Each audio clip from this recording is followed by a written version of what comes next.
What if the person you think you know is hiding a whole different story? Sometimes, love is found where you least expect it. In a world full of wealth and pretense, finding someone who loves you for you feels impossible. Please subscribe to our channel, like, share, and comment on the country where you are watching from, and turn on the notification bell. If you find the story interesting, rate the story from 0 to 100. Sammy was a billionaire prince, but he was tired of fake people who only wanted his money, so he decided to hide his real identity. Every day, he dressed as a delivery man, hoping to find true love, someone who would love him for who he really was, not his wealth. Every Saturday, Sammy made a special delivery. He brought dresses from the dry cleaner to the home of a very rich family, the Lucas family. Mr. Lucas was a wealthy billionaire, married with 4 daughters. Their home was big and full of luxury. But not everything was perfect in the Lucas house. They had a maid named Ivy. Ivy was quiet and kind, but she lived a hard life. She had lost her parents in a terrible accident when she was young. Her uncle took her in, but soon gave her away to Mr. Lucas to work as a maid. Mr. Lucas's daughters treated Ivy badly. They acted like she was nothing more than a servant. They were often cruel and unkind, but Ivy never complained. She accepted her place quietly, even though their mother never stopped her daughters or defended Ivy. The mother believed Ivy was just a poor girl from a broken home and didn't deserve better. Every Saturday, Sammy watched this quietly as he delivered the dresses. Deep inside, he felt something stir. He wanted to help Ivy and maybe, just maybe, find the kind of love he had been searching for. Sammy did not pay much attention to the Lucas family at first. But one Saturday, something changed. As he stood at the big gate delivering the dresses, Kareem, one of Mr. Lucas's 4 daughters, came down the stairs. She looked at Sammy and smiled slyly. "Can you help me?" she asked, her voice low. "I need some alcohol and hard drugs from nearby. Can you get them for me?" Sammy was shocked. He had never expected such a request.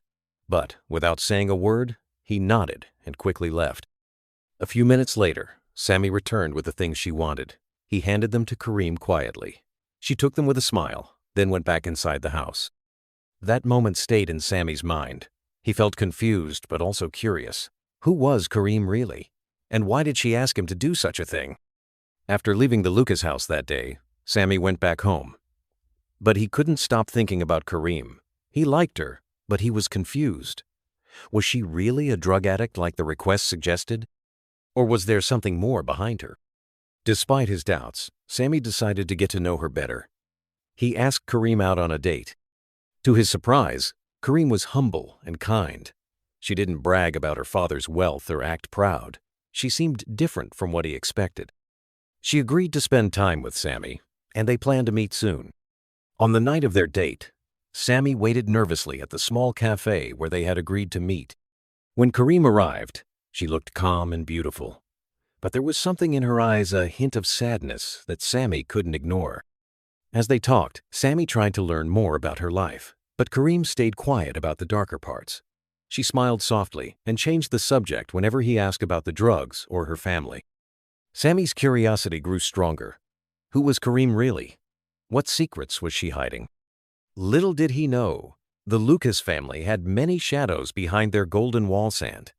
Kareem was only one piece of a bigger, darker puzzle.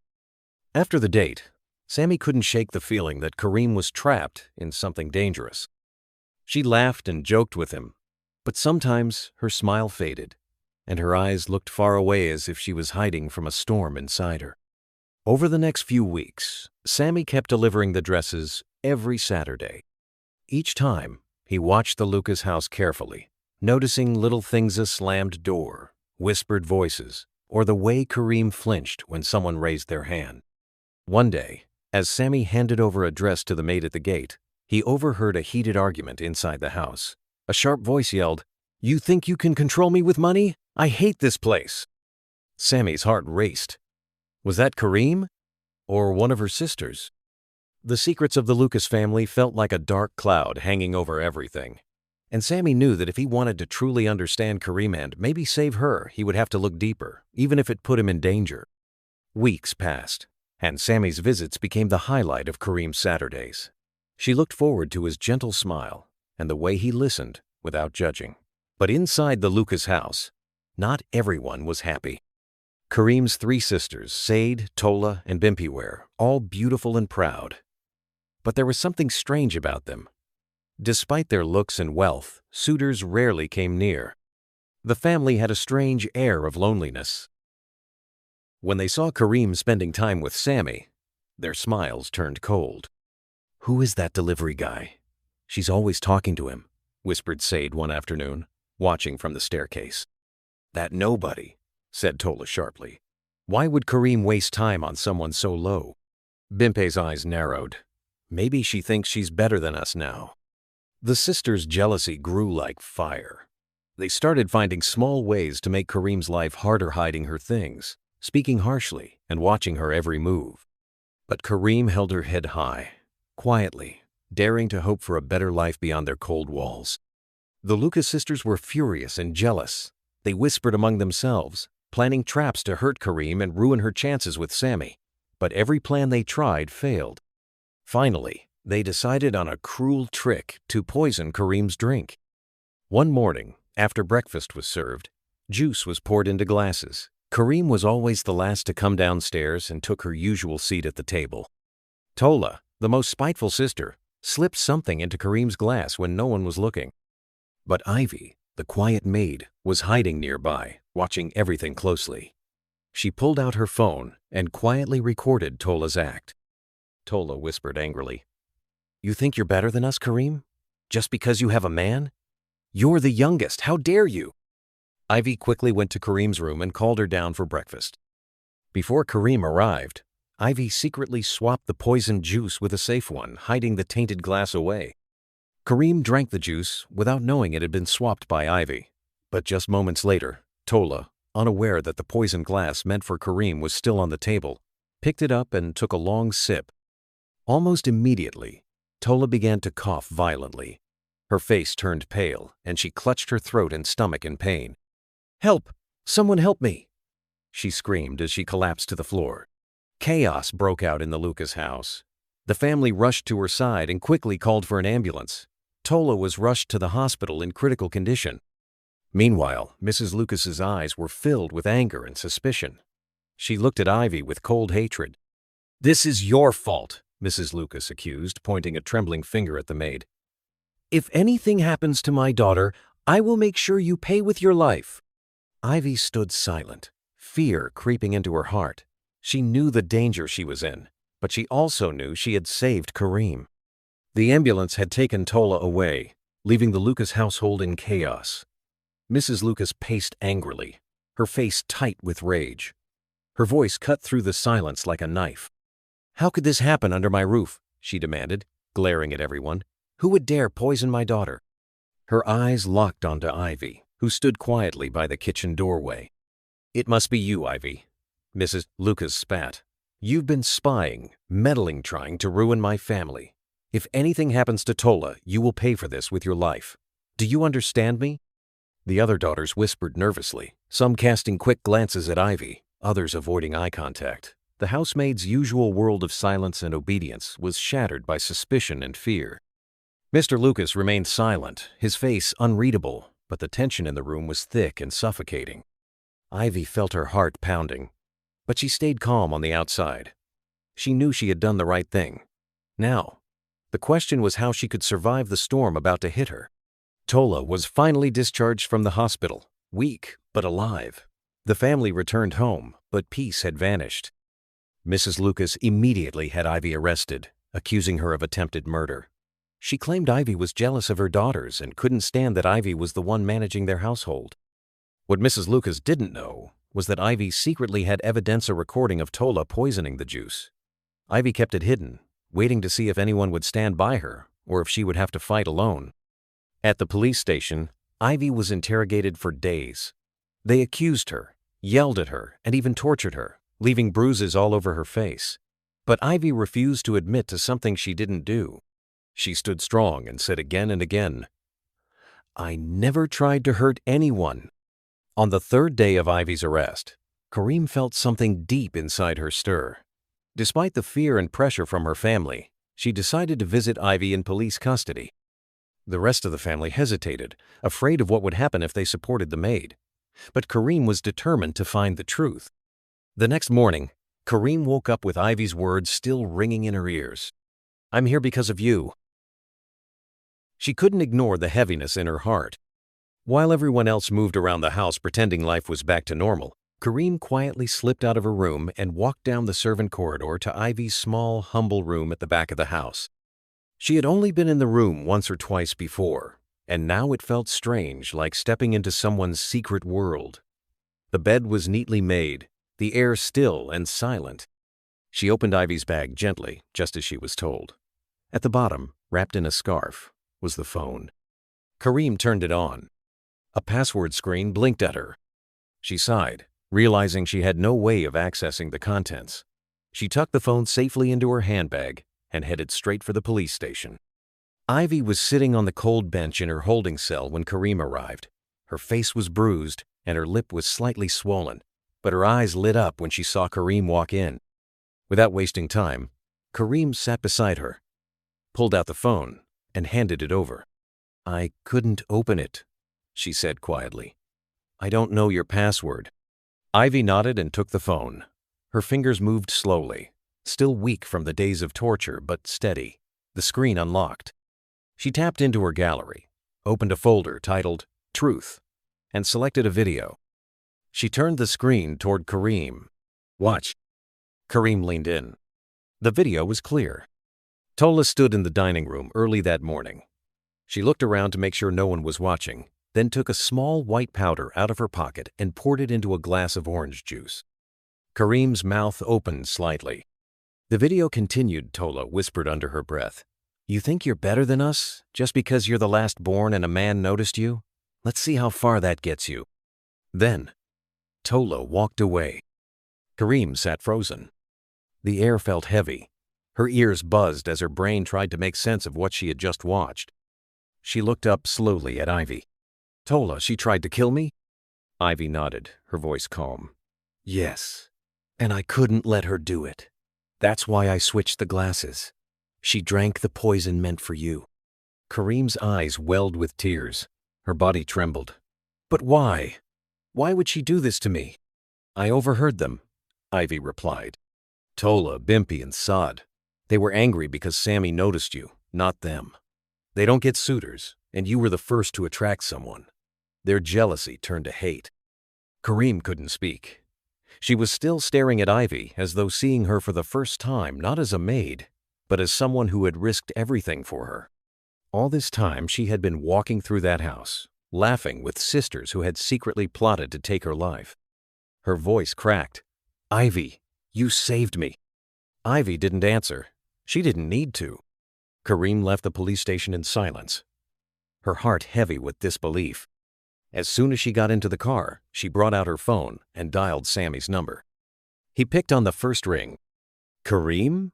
His voice was warm but curious. "Is everything okay?" Kareem swallowed hard and replied, "Sammy, I need you to come with me to the police station tomorrow." "Why? What's wrong?" "Our maid, Ivy. She's been arrested by my mother. She's been locked up for 4 days now, and no one is helping her. But I just found out she didn't poison Tola. She saved my life." There was a pause on the line. Then Sammy said, "Say no more. I'll be there tomorrow. We'll get her out." Kareem hung up and stared out the window as the car moved. Her world was no longer the same. The home she thought was filled with love and comfort had become a nest of secrets, jealousy, and betrayal. And now, the one person everyone treated like nothing was the one person who truly protected her. The sun was high when Kareem, Sammy, and Ivy returned to the Lucas mansion, but nothing about the day felt warm. The gates opened slowly as the car rolled in. Kareem looked out the window at the tall house she had always called home, and for the first time, it felt like a stranger. Sammy sat beside her quietly, watching everything with calm alertness. Ivy was in the back seat, her eyes fixed on her lap, still processing the pain and humiliation she had endured. As they entered the living room, the silence was cold and sharp. The 3 remaining sisters, Sade, Bimpe, and Tola, were sitting on the couch, whispering until they saw Kareem and Ivy walk in. Their faces froze. Mrs. Lucas stormed down the stairs, anger already boiling on her face. "I knew you'd do this," she shouted at Kareem. "Bringing this criminal back into my house. Are you trying to destroy us?" Kareem didn't flinch. "No, Mother. She's not a criminal. Ivy saved my life." Mrs. Lucas scoffed. "You're talking nonsense. The police already said—" "The police saw the video," Kareem interrupted. Her voice was steady. "We have proof. Tola poisoned the drink meant for me, and Ivy recorded it before it happened." The entire room went silent. Mr. Lucas, who had been watching quietly from the corner, stood up. "Is this true?" he asked slowly, his voice low and serious. Kareem handed him the phone.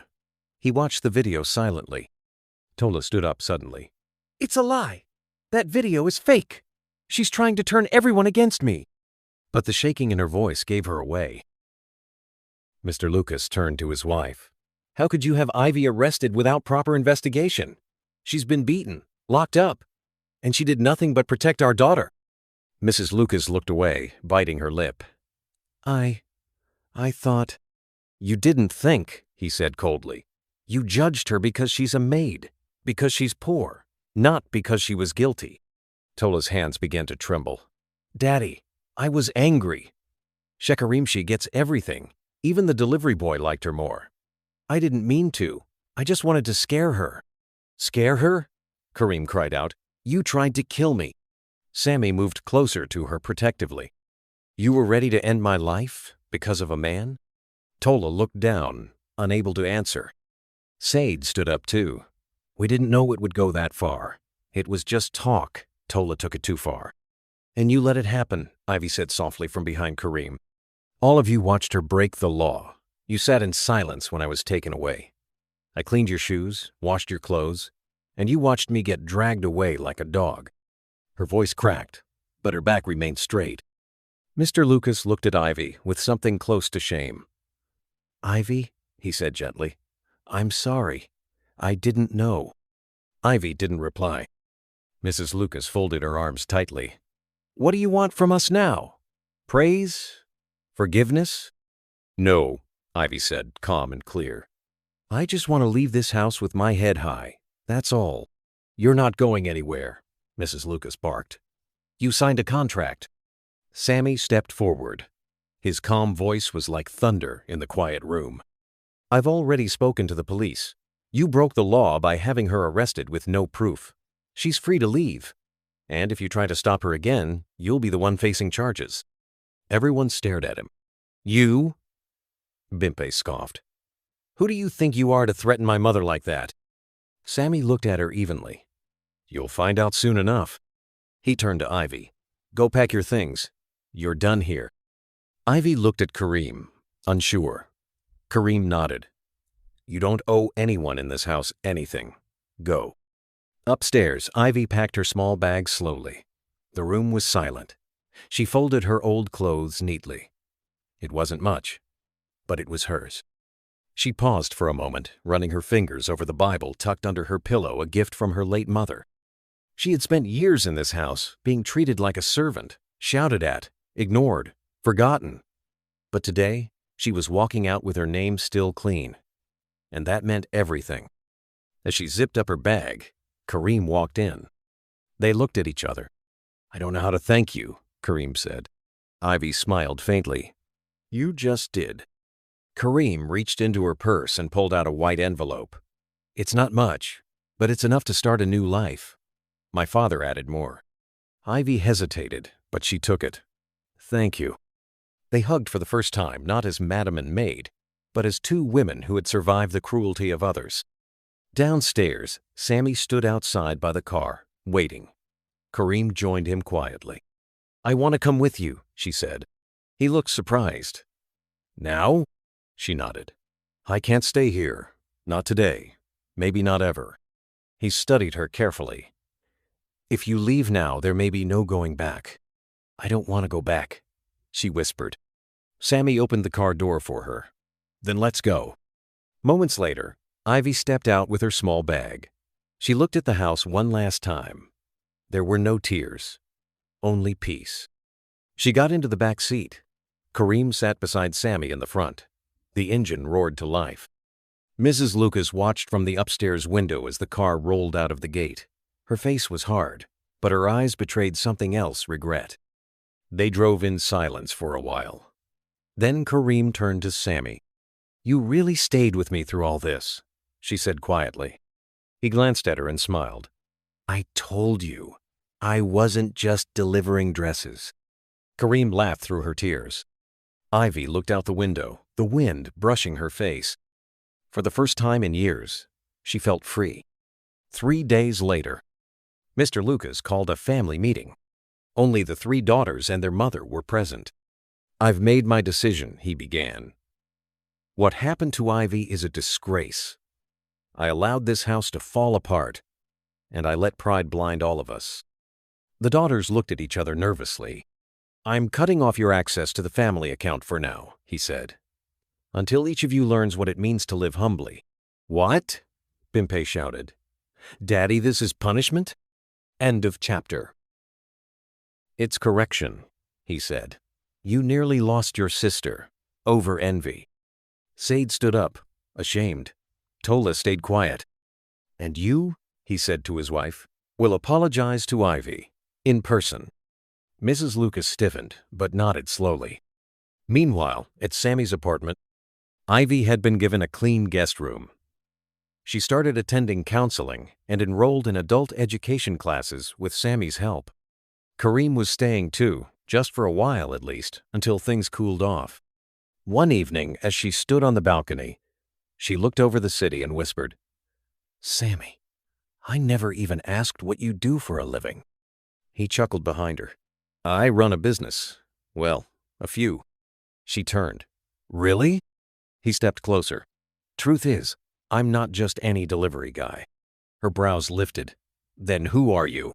He hesitated, then said, "My full name is Prince Samuel Obiora of the Amadi royal family. I own multiple companies under Obiora Group. I've been undercover for over a year, trying to find someone who would love me. For me, not my name." Kareem's jaw dropped. "You're a prince?" Sammy nodded. "And you are the only person I've met who saw my heart before my wallet." Kareem couldn't speak. Her chest swelled with emotions. He took her hand. "This story isn't finished, Kareem. It's only just beginning.